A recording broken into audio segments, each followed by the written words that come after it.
essentially the travel rule is the premise that put in very simple terms is that when you make transactions in traditional finance, your transaction between two accounts, typically if the transaction is above a certain threshold, will have attached the information of who is sending, who is receiving, the name of the bank that is sending, the name of the bank that is receiving, addresses, codes, a lot of information that eventually could be used to, run an investigation, trace back, prosecute, taxation, many elements, sanction screening, of course. So one of the main concerns of regulators from the very beginning around crypto was that information was not there, right? So you were able to transfer value between two different points with no information about who is sending and who is receiving, right? So it was the one of the very first red flags. But on the other side, of course, you can trace transactions, so it's arguable how good crypto could be used for criminal activity.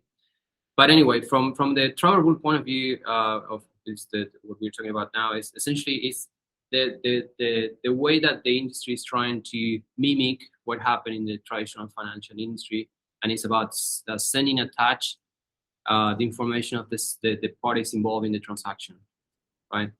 The entities involved and the people or companies involved, right? And it's far from new, right, we must say. So I think the original FinCEN document is dated 1997, if I recall it correctly.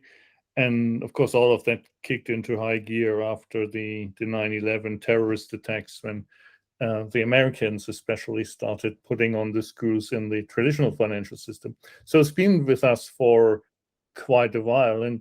But in all of this, when you look at the industry, it's not surprising that the regulators come up with this, right? Like, it's not surprising maybe whatever will come out of the lunar terror, blow up, etc.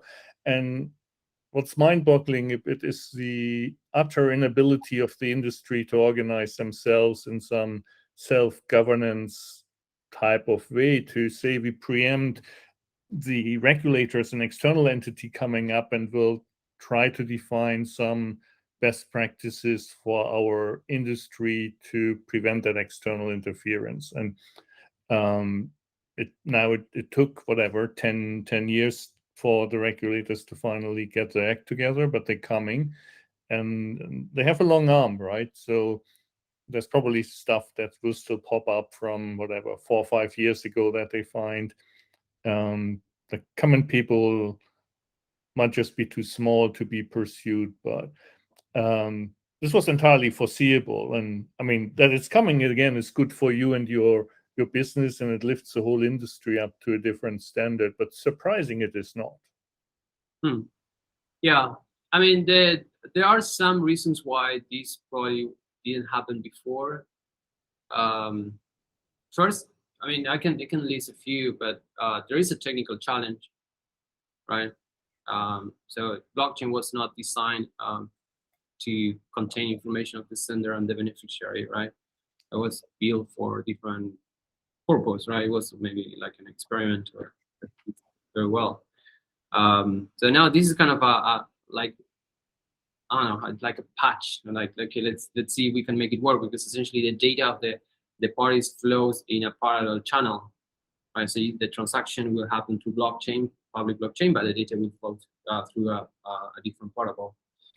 Then another reason probably why this did not happen before, as you said, probably people, the pioneers of blockchain, they were not very happy from an ideological point of view about this. I would say this one is the first one. I would put this at the top of the list, why there were some pushbacks. And also, I mean, there is also another discussion is like, we are assuming that the best institution to regulate these are governments, right? So there was a hope from the industry to see, okay, maybe we can solve this problem by ourselves, as you said, right? We can self-regulate this space. Let's see how it goes. I mean, certainly there is some sort of demand from the I would say the general audience is that we need to protect retail investors, right? Because the less sophisticated people in a way to invest. So, and there are a lot of, with good reasons, there are a lot of concern because there are many projects that were not very transparent, right? So there is a need for more control. The question is, okay, if maybe it's a hybrid government with industry, this interaction is very positive. So companies like Ospree talking to people in different positions in government. So it's certainly, this dialogue is very good. Maybe a fourth reason is that cost. It could be. I mean, you're adding an additional cost to your project. Why? Right? If I don't need it, I don't do it. So so essentially, you only implement a compliance when you don't have any option, right? So it comes together with the enforcement of these requirements, with companies buying solutions like the one we offer, right? So it's in a way, yeah, it comes together also with the institutional quality, right? You may have a regulation, but if it's not enforced, or nobody cares, then why I should do this?